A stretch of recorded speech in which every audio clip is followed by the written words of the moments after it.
এখনো অনেকেই চেষ্টা চালাচ্ছে যে আবার অভাবে অবৈধ সুখ ভোগ করব না, আমরা বেশি থাকতে আপনাকে অবৈধ সুখ ভোগ করতে দেব না। এই কারণেই তো বলছি যে আগে সংস্কার করেন, তারপরে নির্বাচন দেন। সংস্কার না করে যদি আবার নির্বাচন দেন তো আবার দিনের ভোট রাতে হবে, আবার চেয়ার পাবেন, হয়তো 2-5 বছর থাকবেন, সুখ পাবেন, প্রত্যেকটা সুখ হবে অবৈধ সুখ। আর আপনি অবৈধ সুখ ভোগ করে এর পরে পরে যে অশান্তি আসবে, আপনি মুসলিম মানুষ, আপনাদের উপরে অশান্তি আসুক এটা আমরা চাই না। এই জন্য তো এত বাধা দেওয়া হচ্ছে।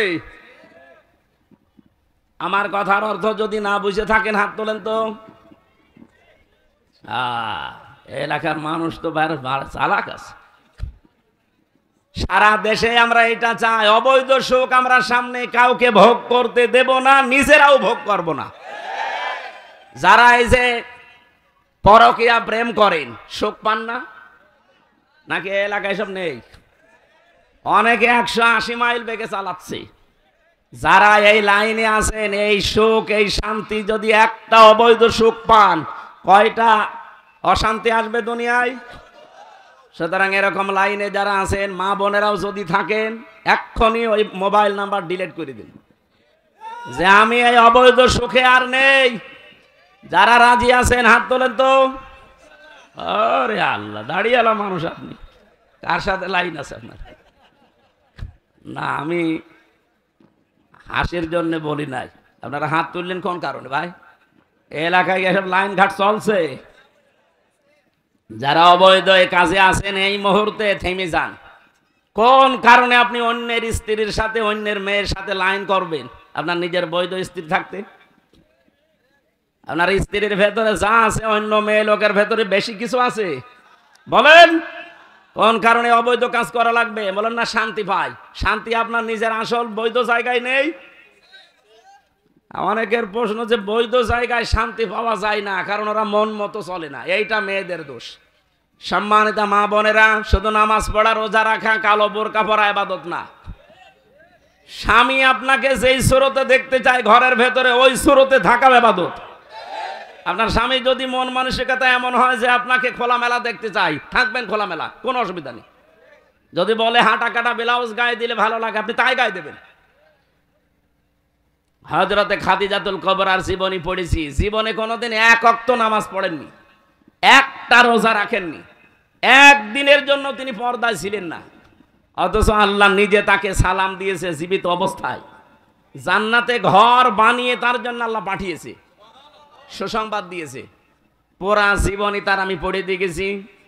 এই যে বিধানগুলো তিনি মানেননি কেন? কারণ তার ইন্তেকালের পরে এগুলো সব নাজিল হয়, এই জন্য উনি মানতে পারেননি। কিন্তু আল্লাহ তাকে সালাম দেওয়া, জান্নাতে ঘর বানিয়ে পাঠিয়ে দেওয়া একটা কারণ পেয়েছি। জীবনে কোনোদিন জীবিত অবস্থায় যতদিন সংসারে ছিলেন, একদিনের জন্যও স্বামীর মনে তিনি দুঃখ দেননি, কষ্ট দেননি। আল্লাহ এত খুশি হয়েছিল এই কারণে জান্নাতে ঘর বানিয়ে তার জন্য পাঠিয়ে দিয়েছেন সুসংবাদ, এবং আল্লাহ নিজে সালাম দিয়েছেন। এখানে যারা স্বামী আছেন মিথ্যা কথা বলবেন না। আল্লাহর দিকে তাকিয়ে বলেন তো, জীবনে কোনোদিন আপনার বউ একদিনের জন্য আপনাকে দুঃখ দেয়নি এরকম একটা স্বামী? হাত তোলেন তো। একজনও নেই। সম্মানিত মা বোনেরা ওখানে দাঁড়িয়ে কি কি দেখছেন? কি আপনার স্বামী দেখেন? হাত তোলে কিনা? একটা স্বামীও হাত তুলতে পারেনি। সভাপতি পারেনি, প্রধান অতিথিও পারেনি, আমিও পারিনি। মিথ্যা কথা বলবো কেন? এটা রেকর্ড হচ্ছে, লাইভ চলছে। ম্যাডাম দেখে, দেখুক, কপালে যা আছে হোক, কিন্তু মিথ্যা কথা বলা যাবে না। সম্মানিত মা বোনেরা, হচ্ছে না। এতগুলো স্বামী বসে আছি আমরা, একটা মানুষও হাত তুলতে পারি নাই। তা আপনি খাদিজার সাথে জান্নাত যাবেন কি করে? একজন বলছে ঠিক, তার মানে ও মনে হয় ঝামেলায় আছে। না, মা বোনদেরকে আরো উদার হওয়ার জন্য বলছি। সম্মানিত মা বোনেরা, কয়েকদিন আগে আপনারা দেখেছেন শুধু বউ আর শাশুড়ি, এদের এই ছোট মনের কারণে তার স্বামীটা, এই যে পলাশ সাহা এএসপি, মরে গেল। আজ হাজারো পরিবারে এরকম পলাশ সাহা আমরা আছি, মানসিক রোগী হয়ে যাচ্ছি শুধু শাশুড়ি আর বউর এই ছোট মনের কারণে। মনটা ন্যারো মাইন্ডের না করে ব্রড মাইন্ডের করতে পারেন না, কয়দিন থাকবেন দুনিয়ায়? এই ঈদ আসতেছে, ঈদুল আজহা, মাকে যদি কেউ 1000 টাকা দিয়ে শাড়ি কিনে দেয়, স্ত্রীকে 800 টাকা দিয়ে 200 টাকা কম বেশি স্বামীর সাথে কথা বলে না। এরকম ছোট মনের বউ আছে কার? হাত তোলেন তো। একজন। হ্যাঁ, আমি হাসির জন্য বলি না, এটা বাস্তব চলছে। আল্লাহ আমাদের মা বোনদেরকে খাদিজাতুল কুবরার মতো ব্রড মাইন্ডের হওয়ার তৌফিক দেন, বলেন আমিন। হচ্ছে না মা বোনেরা, আমার আফসোস লাগছে আপনাদের জন্যে। শুধু নামাজ পড়ে রোজা রেখে কালো বোরকা পরিয়ে না জীবনও জান্নাত যেতে পারবেন না। স্বামী একটা ফ্যাক্টর। এখন যদি আমার মনে হয় প্রশ্নটা মেয়েরা উল্টো করে করে, হুজুর একটু হাত তোলান তো, যে জীবনে বোর মনে কোনোদিন দুঃখ দেয়নি এরকম স্বামী আছে কিনা? না, নেই। আমরা পারবো না। আমাদেরকে হযরতে আলীর মতো হওয়া দরকার, কথা বলেন ঠিক কিনা? এজন্য পরকীয়া প্রেমের মতো অবৈধ কাজে যারা শোক পাচ্ছেন, থেমে যান। যে যেখান থেকে আছেন ওই মুহূর্তে এক্ষুনি তওবা করা লাগবে। দেন মোবাইল নাম্বার ডিলিট করে দিন, যে আমার কোনো দরকার নেই, আমি বৈধ সুখ যতটুকু আছে আমি ভোগ করব।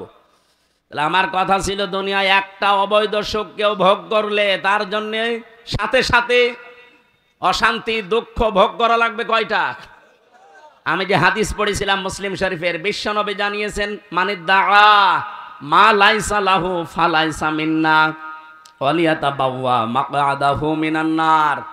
এই পৃথিবীতে কোনো মানুষ যদি নিজের না কিন্তু সেই জিনিস নিজের দাবি করে, এদিকে তাকান, যেই জিনিস আপনার না ওই জিনিস যদি আপনি দাবি করেন, 1 নাম্বার শাস্তি আপনার জন্য ফালাইসা মিন্না, ওই দিন থেকে আপনি আর নবীর উম্মত নেই। 2 নাম্বারে ওয়ালিয়াতাবাওয়া মাকআদাহু মিনান নার, আপনি যেন জাহান্নামে নিজের একটা স্থান তৈরি করে নিলেন। আমি হাদিসটা পড়ার পরে বাংলাদেশের সাথে মিলিয়েছি। আগস্টের 5 তারিখের আগেও ছিল, আগস্টের 5 তারিখের পরে বহু মানুষ অলরেডি আল্লাহর নবীর উম্মত থেকে খারিজ হয়ে গেছে। যে জিনিস যার না সেটা নিজে দখল করে বাবা শাহজালাল সব হালাল করে নিচ্ছেন। টাঙ্গাইল জেলায় হয়তো এগুলো শুরু হয়নি, কি বলেন? যে জিনিস আপনার না আপনি দখল করতে পারেন না, যদি এরকম কেউ করে থাকেন ফেরত দেওয়া লাগবে। এক কথা বলেন না কেন? এই চরিত্র দেশে নেই, এখনো চলছে এটা। যেটা যার না ফেরত দিয়ে দেন। জোর করে জবরদস্তি করে দখল করেছেন, চাঁদাবাজি করে দখল করেছেন, যেভাবে ওটাকে ফেরত দিয়ে দেন, নয়তো আপনি নবীর উম্মত আর নেই। বলেন, নবীর উম্মত যদি কেউ না থাকে, ওর নামাজ রোজা কিছু হচ্ছে? আর ও যদি মরে যায়, আমির হামজা না কাবার ইমাম দিয়ে এসে যদি বলেন বিসমিল্লাহি ওয়া আলা মিল্লাতি রাসূলিল্লাহ, পুরা মিথ্যা কথা। না, আপনি আল্লাহর নামেও নেই, রসুলের দলেও নেই, এই মিথ্যা কথা আমরা বলবো কেন? এজন্য আমরা চাই যার জিনিস দখল করেছেন, চাঁদাবাজি করে হোক, চুরি করে হোক, ডাকাতি করে হোক, ফেরত দিয়ে দেন। হাদিসের টিকা বলছি, এবার কোন জিনিস যদি আপনারই ছিল, আপনারটা দখল হয়ে গিয়েছিল, হাতছাড়া হয়েছিল, চাঁদাবাজি করে মিথ্যা মামলা দিয়ে মিথ্যা সাক্ষী দিয়ে আপনার কাছ থেকে নিয়েছে, এখন ওইটা আপনি যদি ফেরত পান তাহলে আপনার গুনাহ নেই। কথা বোঝেননি? আপনারই ছিল, আপনারটা হারিয়েছে, দখল হয়ে গেছে, কেউ জোর করে নিয়েছিল, এখন ওইটা আপনি আবার ফেরত পেয়েছেন, তাহলে আপনি এই হাদিসের শাস্তির আওতা মুক্ত থাকবেন। বাংলাদেশ ইসলামী ব্যাংক, এটা যাদের ছিল তারা ফেরত পেয়েছে। এই কথা বললেন না? না, অনেকে কথা তুলছে দেখছি, বলছে না এটাও চিন্তায় হয়ে গেছে। আপনি এত বড় মিথ্যা কথা বলেন কি করে? ব্যাংকে আপনার বাবার, যাদের ব্যাংক তারা ফেরত পেয়েছে। আপনারটা যদি এরকম হাত ছাড়া কিছু হয়ে যায়, আপনি ফেরত মান, আপনি হাদিসের শাস্তির আওতা মুক্ত থাকবেন। আমার কথার অর্থ যদি না বুঝে থাকেন, একা একা আসেন। আপনার আর কোরআন শরীফ বুখারী শরীফ দিয়ে হবে না, বাকারি লাগবে। এত সহজ বাংলায় বলার পরও খালি নিজের দিকে টানেন। মানে যেই জিনিস আপনারই ছিল কিন্তু হাত ছাড়া হয়ে গিয়েছিল, ওটা আপনি আবার ফেরত পেয়েছেন। ইসলামী ব্যাংক ঠিক ওইটাই। এই কথা বলেন না কেন? তারপরেও তো এখনো সব ফেরত পাওয়া যায়নি। ৭৫,০০০ কোটি টাকা ওরা এখান থেকে উল্টা পাল্টা করেছে, ওই টাকাগুলো ফেরত দেওয়া লাগবে। তাদের মাথার ঘাম পায়ে ফেলা ব্যাংক, আপনার বাবার ব্যাংক, আর আপনি মিথ্যা কথা ছড়ান জাতির কাছে যে এটাও চিন্তা হয়ে গেছে। আপনারটা যদি এরকম কিছু হয়ে থাকে 15 বছরে, আপনার দোকান কেউ দখল করেছিল, আপনার জমি কেউ কেড়ে নিয়েছিল, ওটা ফেরত পেয়েছেন, ফেরত নেন, অসুবিধা নেই। আমার মনে হয় আপনি হাদিসের অর্থ বুঝেছেন। এরপরও যদি না বোঝার ভান করে থাকেন, আমার অন্তত কিছু করার নেই। কে কথা বলেন না কেন? আমার এই আয়াতের মূল কথা ছিল, একটা অবৈধ সুখ ভোগ করলে ৭০টা অশান্তি একটার পর একটা আসতেই থাকবে। তা আমি জেনে শুনে আপনাকে আবার অবৈধ সুখ ভোগ করাবো মানে? আপনি তো পাগলের মতো ছুটতেছেন যে না, যেভাবেই হোক আমি আবার চাই, যেভাবেই হোক আবার চাই বললেই 2732 জন মানুষ জীবন দিয়ে গেল। এই যে জীবনের দাম নেই, এরা সংস্কারের জন্য জীবন দিয়েছে। সেই সংস্কারই যদি না হয়, আপনি খালি উল্টা পাল্টা চিন্তা করেন। আবু সাইদের জীবনের দাম ছিল না? এক কথা বলেন না কেন? তার মুগ্ধর জীবনের দাম ছিল না? ইয়ামিনের জীবনের দাম ছিল না? রায়হানের জীবনের দাম ছিল না? আপনার জীবন যেমন ভালো লাগে আপনার কাছে, তাদেরও জীবন এরকম দামি ছিল, কিন্তু দেওয়ালে পিঠ থেকে গিয়েছিল। অনার্স মাস্টার্স করার পরে একই ক্লাসে, শুধু দলীয় পরিচয় নেই, এই জন্য তার জায়গা মতো উঠতে দেয় না। এই অফিসার দেশে ছিল কিনা? এইটাই তো দূর করার জন্য তারা জীবন দিয়ে গেল। মানে সেইটা এখনো দূর হয়েছে না। আমরা চাই 1628 জন মানুষ দায়িত্বে ছিল, এই জালেমদেরকে যারা সহযোগিতা করেছে, টিকিয়ে রেখেছে, প্রত্যেকটা জালেম, এই সবগুলো চেয়ার থেকে নামান, নিরপেক্ষ মানুষ ওখানে দেন, এরপরে কালকে নির্বাচন দিয়ে দেন। না, এগুলো কিছু না বাবা, কিচ্ছু চাই না, নির্বাচন চাই। নির্বাচন দিয়ে করবো কি? আবার দিনের ভোট রাতে হয়ে যাবে। এক লোক বিয়ে করার পরে বাসর রাতে স্ত্রী ডাক দিয়ে বলছে, স্ত্রীকে এসে দাদি শাশুড়ি বলছে, দেখো ও নাতি বউ, আমি কিন্তু পতি চাই। বউ তো লজ্জায় ডাক দিয়ে বলছে, দাদি আপনি আমার একটু সময় দেবেন না? আপনার নাতি এখনো বাইরে ঘরে আসে না, আর আপনি এখনই পতি চান? শাশুড়ি এসে বলছে, বউ মা আমার কিন্তু নাতি চাই, মা আপনি সময় দেবেন না? ননদার দেবর এসে বলছে, ভাবি কি করবা জানি না, আমাদের কিন্তু ভাতিজা চাই। আচ্ছা ঠিক আছে, সময় দাও। স্বামী এবার এসে বলছে, বউ আমার বেবি চাই। ও ঘোমটা ফেলে দিয়ে বলছে, ওই বংশ কি সব পাগলের বংশ? কারো পতি চাই, নাতি চাই, বেবি চাই, কারো ভাতিজা চাই, তা আমরা সময় দেবেন না? 10 মাস 10 দিন সময় দেন, এরপরে বাকি কাজ কারবার ঠিক হোক। কিছুই নেই, এসে আপনি বসে পড়লেন আর সব চাই আমি কি ডাউনলোড করে নিয়ে আসবো? ঠিক আমাদের অবস্থা এখন এই পর্যায়ে আছি আমরা, কিচ্ছু চাই না। বাবা কি চাও? নির্বাচন চাই। আর নির্বাচন তো আমরাও চাই। তা আপনি আবার ওদের দিয়ে নির্বাচন করাবেন? ওই 1628 জন মানুষই আছে, টাঙ্গাইলটা কুষ্টিয়ায়, কুষ্টিয়ারটা কুমারখালী, এই গেছি। তাহলে মাল তো সবে একই আছে, এক কথা বলেন না কেন? আমরা তো এইটাই চাচ্ছি যে এই 1628 জন মানুষ পাল্টান, হয় সবগুলো জালেম, নয় জালেমের দোষর। এরা থাকাকালীন আবার হবে, আবার আপনারা অবৈধ সুখ পাবেন। এক একটা অবৈধ সুখের কারণে 70টা করে অশান্তি পাবেন। আমরা তো এটা করতে দিতে চাই না।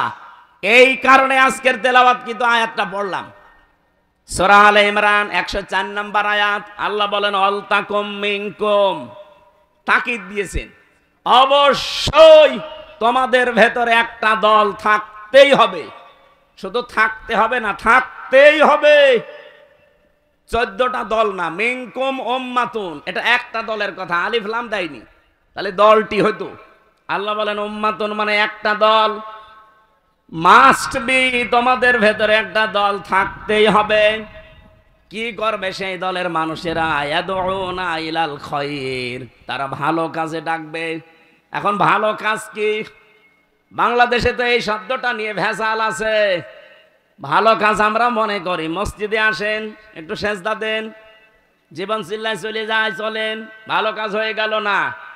পীর সাহেবের দরবারের দিকে হাজারো মানুষ আমরা ডাকছি। এদেশে যারা একামতে দিন দায়িত্ব পালন করে, আসেন আপনি এই দলে আসেন, মিছিলে যাই, মিটিং করি, ভালো কাজ। কোনটা ভালো কাজ এ কথা দুনিয়ার মানুষের কাছে নিতে যাবেন, ও নিজের দিকে টেনে নেবে। ভালো কাজ কোনটা এ কথা বলবে কে? বলেন বলেন। এ পৃথিবীতে সবচাইতে ভালো কাজ কোনটা? সূরা সফের ভেতরে আমার আল্লাহ নিজে বর্ণনা দিচ্ছেন, যালিকুম খায়রুল লাকুম। আল্লাহ বলেন এইটাই ভালো কাজ। এইটাই বলেন বলেন ভালো কাজ কোনটা? এতটুকু আবার শেষ করেননি। যালিকুম খায়রুল লাকুম, এইটাই ভালো কাজ। ইন কুনতুম তা'লামুন, যদি বুঝে থাকো। কি বুঝিয়েছেন আল্লাহ? এর আগের শব্দগুলো জান। হাল আদুল্লুকুম আলা তিজারাতিন তুনজিকুম মিন আযাবিন আলীম। আমি কেমন একটা ব্যবসার দালালাত, এই কথা বলেন না কেন? ব্যাকআপ আছে আমাদের? নেই। কয়েকদিন আগে আমার গ্রামে একটা জেনার ঘটনা ঘটেছিল কুষ্টিয়ায়। আমার গ্রামের বাড়িতে মাসলা নিতে এসেছে, জেনার বিচার হচ্ছে। যদি বিবাহিত মানুষেরা জেনা করে সাক্ষ্য প্রমাণ হয় তাহলে তাকে সঙ্গে সার করা লাগবে। আমি মাসলা দিয়ে দিলাম। এখন যদি ওরা এই মাসলা অনুযায়ী কাজ করে, বলেন তো সঙ্গে স্যার ওই মহিলাকে করবে না আমারে করবে?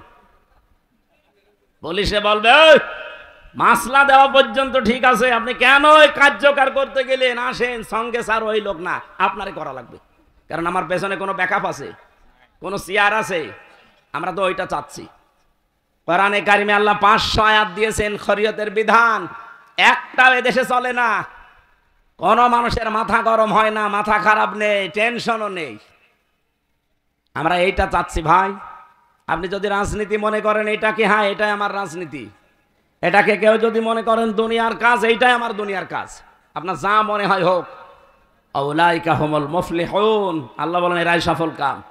আল্লাহর বাণী আমরা যেহেতু 100% বিশ্বাস করি, জীবনের শেষ দিন পর্যন্ত আয়াতটা আমরা মেনে চলবই, এতে যত বাধা আসে আসুক। সূরা মুজাদালার 11 নম্বর আয়াতে মাঝের অংশে আছে, ইয়ারফাউল্লাহুল্লাযীনা আমানু মিনকুম ওয়াল্লাযীনা উতুল ইলমা দারাজাত ইলা আখির আয়াত। তোমাদের ভেতরে যারা ঈমান আনবে আর ঈমানের দাবি অনুযায়ী যারা জ্ঞান, এলেম এগুলো অর্জন করবে, জ্ঞান অর্জন করে শেষ করে দেবে না, এর উপরে যারা কাজ করবে, আমল করবে। আল্লাহ দারাজাত বহু বচন দিয়ে জানিয়েছেন, দিন যত যাবে তাদের মর্যাদা একটার পরে একটা বাড়তেই থাকবে। এখানে প্রথম শব্দই হচ্ছে ইয়ারফা। এটা মজারে, বর্তমান, ভবিষ্যৎ, প্রেজেন্ট, ফিউচার।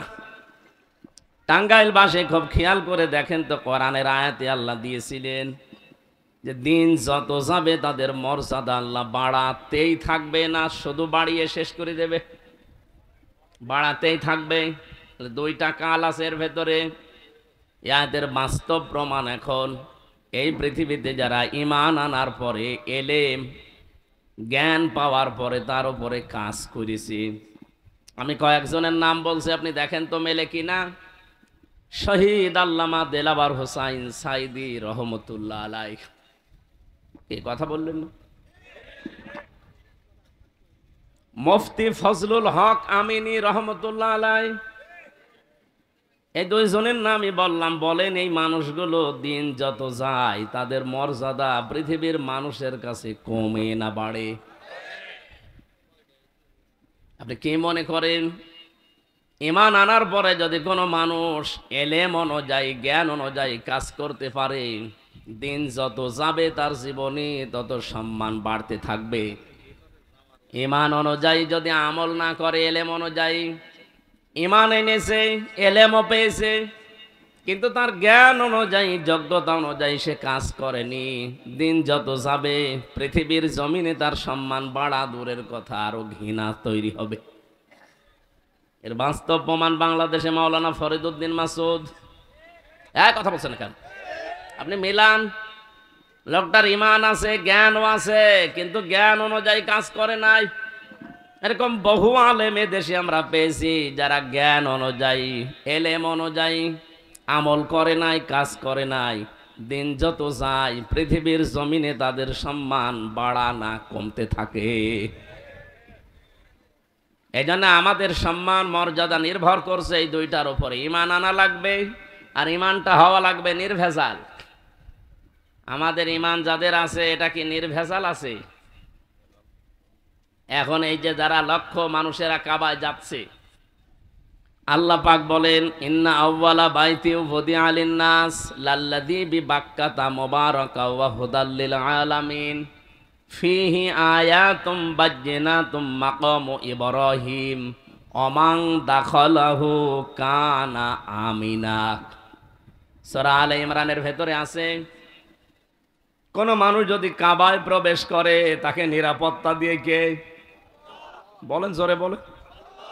আমার প্রশ্ন, বাংলাদেশ কি কাবা শরীফ?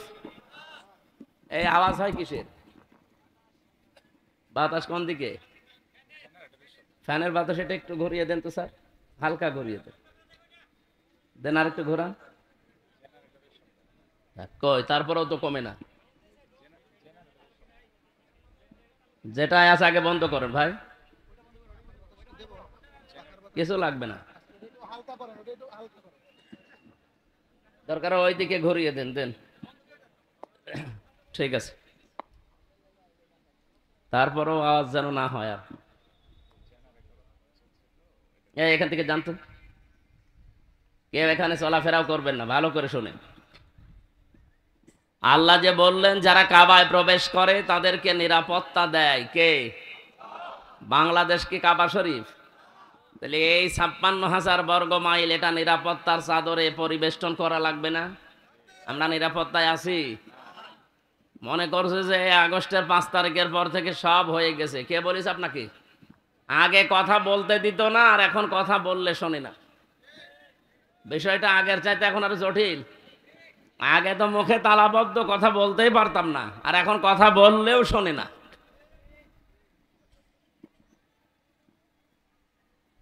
এজন্য বাংলাদেশ যেহেতু কাবা শরীফ না, এইটাও কাবা শরীফের মতো যদি করতে হয়, কাবায় কি কি হয় ওইটা এই দেশে চালু করা লাগবে।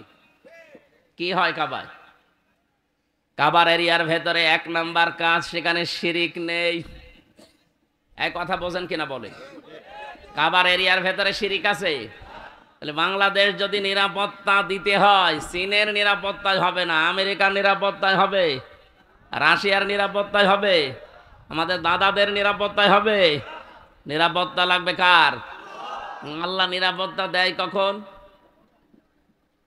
সূরা আনআম ৭ নাম্বার পারা ১৭ নাম্বার পৃষ্ঠার ১ম নাম্বার লাইনের ৮২ নাম্বার আয়াতের প্রথম অংশে এটা আছে, আল্লাযীনা আমানু ওয়া লাম ইয়ালবিসু ঈমানাহুম বিযুলমিন উলাইকা লাহুমুল আমন ইলা আখির আয়াত।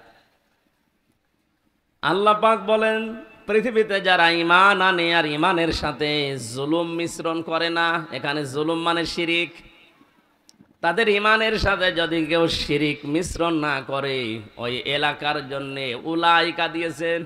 মনে হচ্ছে আল্লাহ তার কুদরতি আঙ্গুল এইভাবে ইঙ্গিত দিয়ে বলছে এই মানুষগুলোই, উলাইকা এই মানুষগুলোই, লাহুমুল আমন এরাই নিরাপত্তা পাওয়ার হকদার। টাঙ্গাইলবাসী মন থেকে বলছি, বাংলাদেশ যদি সত্যিই বহির্বিশ্ব থেকে আন্তর্জাতিক যে ষড়যন্ত্রগুলো চলছে সব কিছু থেকে নিরাপত্তার চাদরে পরিবেষ্টন করা লাগে, মাস্ট বি এই দেশের মানুষকে শিরিক মুক্ত করা লাগবে। শিরিক এ দেশে নেই? বলেন বলেন। শিরিক থাকলে তো আপনাকে আল্লাহ নিরাপত্তা দেবে না। কাবার ভেতরে শিরিক নেই, এই জন্য আল্লাহ নিরাপত্তার চাদর দিয়ে বেষ্টন করে রেখেছেন। ওখানে কেউ প্রবেশ করলে সে নিরাপত্তা পেয়ে যায়, অথচ কাবার বাইরে যান, নিরাপত্তা পাওয়া দূরের কথা, সেখানেও চুরি আছে, ছিনতাই আছে, ডাকাতি আছে, মারামারি গন্ডগোল হট্টগোল হচ্ছে বাইরে। তো কাবার এরিয়ার ভেতরে প্রবেশ করলে আপনি নিরাপত্তা পেয়ে যাচ্ছেন। তাহলে এই গ্যারান্টি দিয়েছিল কে? আরো জোরে। আমাদের এই ৫৬,০০০ বর্গ মাইলের বাংলাদেশ এখন নিরাপত্তার চাদর দিয়ে ঢেকে রাখতে হলে মাস্ট বি আমাদেরকে শিরিক মুক্ত জীবন তৈরি করা লাগবে। কোন শিরিক কি? আমি এক কথায় জবাব দিচ্ছি, আল্লাহ যেটা পারে ওইটা অন্য কেউ পারে, এই বিশ্বাস করার নাম শিরিক। শিরিক যারা করে তারা মুশরিক। মুশরিকের জন্য জাহান্নাম ওয়াজিব আর জান্নাত হারাম। একটু কঠিন হয়ে গেল না? আমি আবার বলছি, আল্লাহ যেটা পারে ওইটা অন্য কেউ। আরো জোরে বলেন। এই যে নারী কমিশন যে জমা দিয়েছে, আমি 318 পৃষ্ঠা পুরাটা পড়ে দেখেছি। আমার এই ছোট্ট মেধার ভেতরে আমি দেখলাম প্রায় কোরআনের 10টা আয়াত তারা অলরেডি অস্বীকার করেছে। কোরআনের আয়াত 10টার হাদিস প্রায় 28টা, ওরা মানেই না এগুলো। 92% মুসলমানের দেশে আপনি রিপোর্ট দেওয়ার সাহস পেলেন কোথায়? আপনার পেছনে কারা আছে আমরা জানি। এখনো পর্যন্ত যারা রাজপথে মিছিল দিয়েছে ঢাকাতে এই কয়েকদিন ধরে, মিছিলের সামনে দেখবেন 2-3 জন বাংলাদেশি, আর সব কলকাতা থেকে ভাড়া করা। আপনি একটু দেখবেন খেয়াল করে, কারণ বাংলার মেয়েরা এত নিচে আইসো নামে নাই। এই কথা বলেন না কেন? যে স্লোগান দিয়েছে ওটা বাংলাদেশের মুসলমানের মেয়েরা জীবনও দেবে না। বলে চেয়েছিলাম হিস্সা, হয়ে গেছি বেশ্যা। আপনি তো আসলেও বেশ্যায়, না চরিত্র আছে। যেগুলো স্বামীকে দেখানো দরকার ওগুলো পাবলিককে দেখাচ্ছে। আমি আর নিচে নামলাম না। তা আপনি কি হিস্সা চাইলেন আর কি পেয়েছেন? আপনার বরাতে যা ছিল, কপালে যা ছিল, আপনার চরিত্র যা, তাই পেয়েছেন।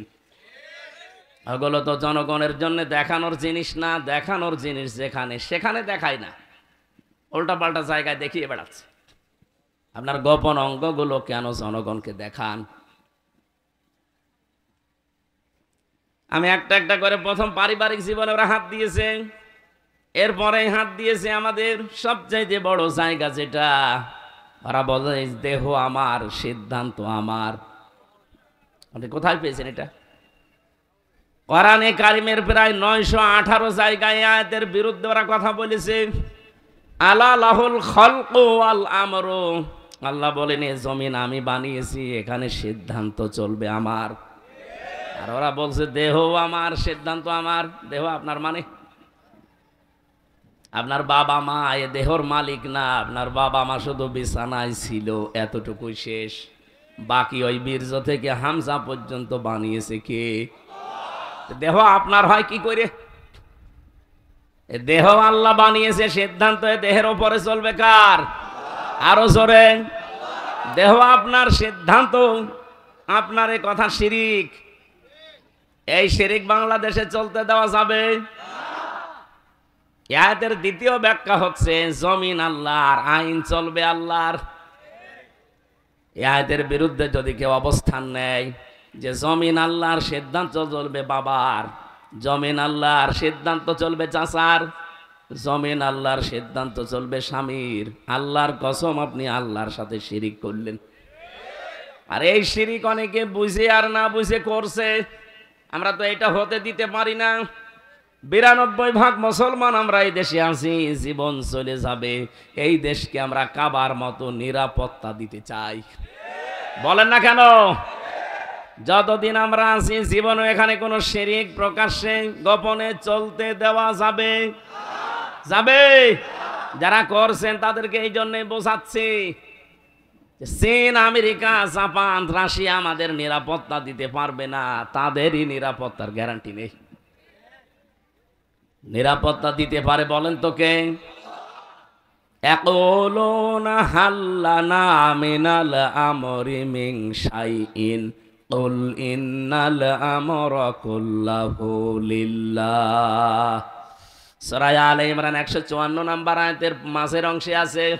4 নম্বর পারার 9 নম্বর পৃষ্ঠা 3 নম্বর লাইনে পাবেন। এটা তাফসিরে ফি জিলালিল কোরআনের ব্যাখ্যায় আছে। আল্লাহ পাক বলেন, হে নবী, ওরা যদি প্রশ্ন করে যে আইন তৈরি করার ক্ষমতা কি আমাদের আছে, আপনি একেবারে ডাইরেক্ট বলেন যে না, কুলিন্নাল আমরা কুল্লাহু লিল্লাহ। আইন তৈরি করতে পারে শুধুমাত্র কে? আমরা তো এইটাই চাই।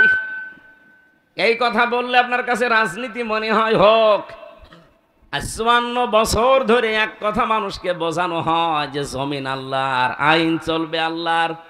এ কথা বলতে গেলেই যারা আমাদের বিরুদ্ধে অবস্থান নিয়ে মিথ্যা কথা ছড়িয়ে দেন যে এই দেশে যারা একামতে দিনের দায়িত্ব পালন করে তাদের আকীদা ঠিক নেই। এই ভুয়া ধোয়াটা তাদের উপর আপনি দিতে পারলেন, মিথ্যা অভিযোগ একটা। অন্য যে কেউ এখানে আছেন আমি চ্যালেঞ্জ দিয়ে বলতে পারি, কোরআন শরীফ মাথায় নিয়ে বলতে পারি, যাদের উপরে এই মিথ্যা তহমত আপনারা লাগিয়ে জাতির কাছ থেকে আলাদা করতে চান যে জামাত ইসলামী বাংলাদেশের আকীদা ঠিক নেই। কে বলেছে আপনাকে?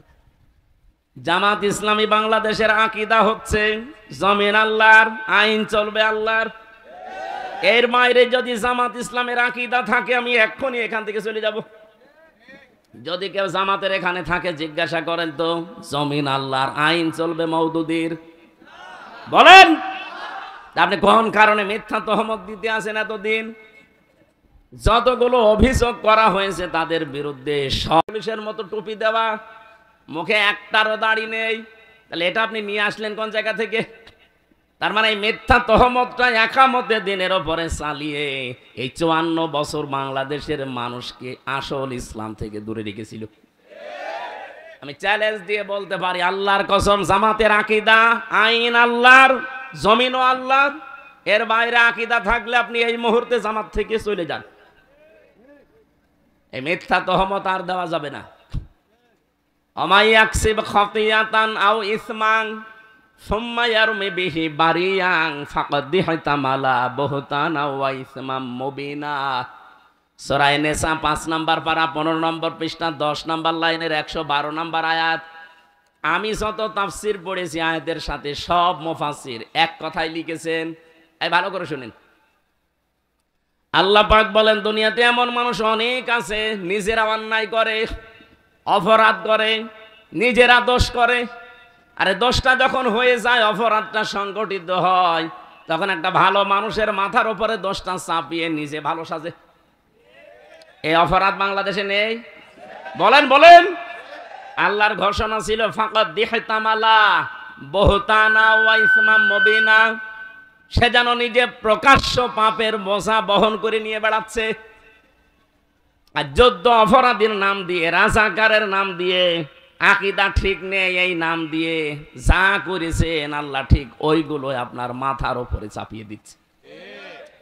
আজ বাংলাদেশের আন্তর্জাতিক অপরাধ ট্রাইব্যুনালের যিনি দায়িত্বে আছে প্রসিকিউটর, উনি জানিয়েছে আসলে আন্তর্জাতিক অপরাধ ট্রাইব্যুনালে যারা অপরাধী, এতদিন যাদেরকে মিথ্যা অভিযোগ দিয়ে অপরাধী বানিয়ে ফাঁসি দিয়ে দিলেন, ওই অপরাধ এখন আপনি যে করেছেন এটার প্রমাণ আছে একেবারে ভিডিও আকারে। বিশেষ করে 24-এরটা তো আছে, 13 সালেরটা নেই। এক কথা বলেন না কেন? যাদের বন্ধ করে রেখেছিলেন সব এখন ফাঁস হচ্ছে। দিগন্ত, ইসলামিক টিভি সব এখন ফাঁস করে দিচ্ছে। আর আমার দেশ, তাদের কাছে তো সব আছেই। আপনি বাঁচবেন কি করে? যে যে অপরাধ, বিনা অপরাধে একজন মানুষকে আপনি দোষারোপ করলেন, ওই দোষ যতদিন আপনি না করবেন ততদিন আপনার মরণ হবে না। আমার মনে হয় আল্লাহ এখন খাফের খাপ, মমতাজের বাপ সব দেখাবে, একটার পর একটা আপনি দেখতে পাবেন। যা অপরাধ করেছিলেন সবগুলো আপনাকে দিয়ে আল্লাহ দুনিয়ায় করাবে, এরপরে মরণ হবে আপনার। যে আয়াত দিয়ে আমি সম্মান কামনা করলাম, ওই আয়াতের পরের আয়াতে আছে ফাইন্না মাআল উসরি ইসরা, ইন্না মাআল উসরি ইসরা। ভালো করে মিলাবেন। শুধু শোনার জন্য শুনছি, বলার জন্য বলছি না, এখান থেকে শিক্ষা নেওয়া লাগবে। আল্লাহ পাক বলেন কোন মানুষ যদি একটা কষ্ট সহ্য করে, এই কষ্টের সাথে সাথে কমপক্ষে সুখ আমি রেখেছি কয়টা? না না বোঝেননি, আমি আলেমদেরকে বলছি এবার। এখানে উসরুন শব্দটা 1 বছর না, উসরুন শব্দটা নির্দিষ্ট, এটা মারেফা। এর আগে দেখবেন আলিফ লাম দেওয়া আছে, এর আগে মা আছে, কিন্তু শেষের শব্দ ইসরা, এর আগে আলিফ লাম নেই। এটা না কেরা অনির্দিষ্ট। কেন আল্লাহ এভাবে দিলেন আয়াতটা? চিন্তা করলাম কেন আল্লাহ দিলেন। পরবর্তীতে দেখি আমার নিজের জীবনেই মিলে যাচ্ছে। আপনি নিজের জীবনে এবার আপনি মিলান তো। আল্লাহর বক্তব্য ছিল যদি একটা কষ্ট কেউ দুনিয়ায় সহ্য করে, কয়টা? বলেন বলেন। আপনি কষ্টের পরে না, কষ্টের সাথে, মানে মা মানে সাথে, সঙ্গে। আল্লাহ বাদ দিতে পারতেন, মা দিয়েছেন। কষ্টের সাথে সাথে, কষ্টের সঙ্গে সঙ্গে কমপক্ষে ইসরা যেহেতু অনির্দিষ্ট নাকেরা 10 থেকে 70টা সুখ শান্তি কল্যাণ দুনিয়া আখেরাতে আপনাকে আল্লাহ দান করবেই, শুধু করবে না, করবেই। এই জন্য আনতুমুল আ'লাউনা, তোমরাই বিজয়ী হবে না, বিজয়ী হবেই। আরবি গ্রামার অনুযায়ী আয়াতটা ছিল মুবতাদা যদি মারেফা হয়, খবর হয় সব সময় নাকেরা। আ'লাউনার আগে আলিফ লাম দিয়ে আল্লাহ এইটাও মারেফা করে দিয়েছেন। এখানে আলেম নেই, আলেমদেরকে জিজ্ঞাসা করেন আয়াত আরবি গ্রামার অনুযায়ী ঠিক নেই। খবর যদি কোনো সময় নাকেরা না হয়ে মারেফা হয়ে যায়, ইফিদুল হাসরা, হাসরের ফায়দা দেয়। বাংলা অর্থ তখন দাঁড়ায় হবে না, হবেই। আল্লাহ বলেন ওয়ালা তাহিনু ওয়ালা তাহজানু ওয়া আনতুমুল আ'লাউনা, আনতুম আ'লাউনা ছিল, আলিফ লাম দিয়ে ওইটাও মারেফা করে দিয়েছেন নির্দিষ্ট। বাংলা অর্থ যেহেতু শেষে হর্ষাই লাগানো লাগবে না, আপনি মিলাতে পারবেন না।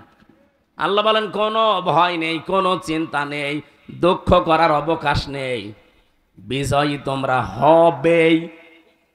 কে বলছেন? বলেন বলেন। এই জন্য আমরা যারা কষ্ট সহ্য করেছি এই 54 বছরে, আমাদের একটা কষ্টের জন্য সুখ শান্তি এর সাথে সাথে আল্লাহ রেডি করে রেখেছে কয়টা? 70টা। বলেন বলেন। আপনি এবার বলেন তো, কষ্ট সহ্য করেছেন আপনি কয় কারণে? না না, দুনিয়াতে আপনি কষ্ট সহ্য করলে একটা কষ্টে 70টা শান্তি পাবেন, সুখ পাবেন, বিষয়টা এমন না। কষ্ট যদি সহ্য করেন 3টা কারণে, কত মানুষ তো কষ্ট পায় এই 3 কারণের বাইরে। আপনার কষ্টটা যদি হয় দুনিয়ায় আল্লাহর জন্যে, রাসূলুল্লাহর জন্যে, মানবতার জন্যে, এই 3 কারণে যারা দুনিয়াতে কষ্ট পেয়েছেন, একটা, এই কষ্টের সাথে সাথে সুখ পাবেন কয়টা? আরো জোরে বলেন বলেন। এর বাইরে যদি কষ্ট আপনি পান তাহলে আপনার জন্য 70টা না, একটা সুখ শান্তি অপেক্ষা করছে, কথা আয়াতে নেই। আমি তাফসিরে ফি জিলালিল কোরআনের টিকায় পড়েছিলাম, এটা আলেমদেরকে বলছি, বাড়ি যে আপনি মিলাবেন।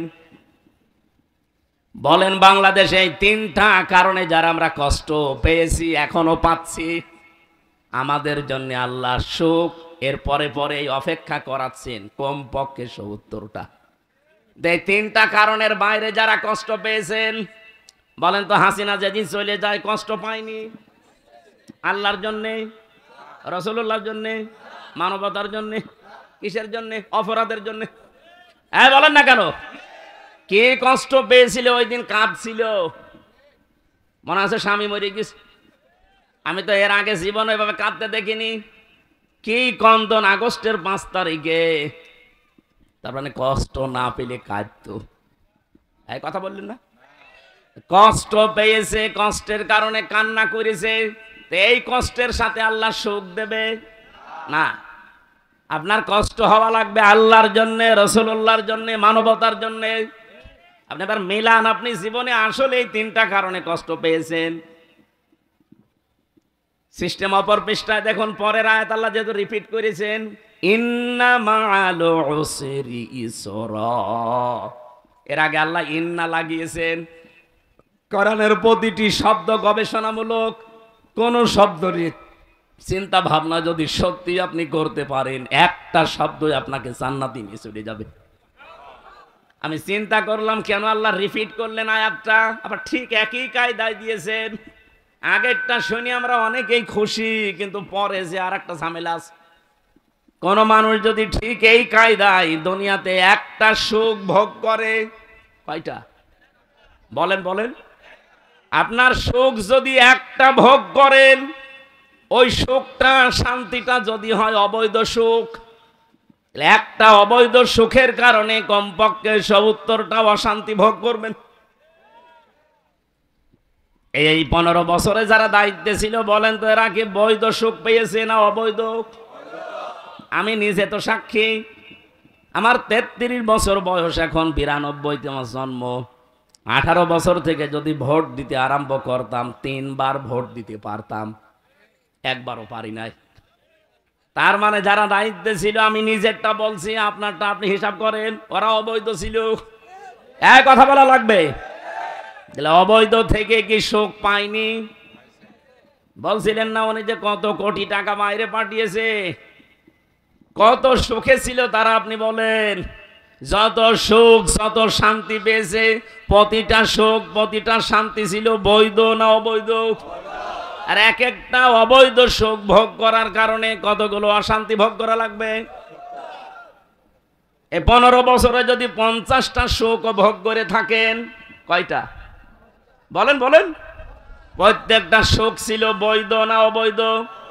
আরো জোরে এক কথা বোঝা লাগবে। এক একটা অবৈধ সুখের কারণে যদি 70টা করে অশান্তি পেছনে লেগে থাকে, তাহলে 50টা সুখও যদি 15 বছরে পায়ে থাকে, হিসাব করে বলেন তো, 3500। একটার পরে একটা অশান্তি, দুঃখ, অকল্যাণ, অপদস্থ, অপমান পাবেন, এরপরে চট করে ঢুকে পড়বেন। এখনই তো বলেন চট করে ঢুকে পড়বো, তো এগুলো কি খেলা? যত সুখ পেয়েছেন প্রতিটা অবৈধ সুখের জন্য 70টা করে অশান্তি আল্লাহ দুনিয়া আখিরাতে দেবে। যারা এরকম পেয়েছেন হিসাব করে রাখেন।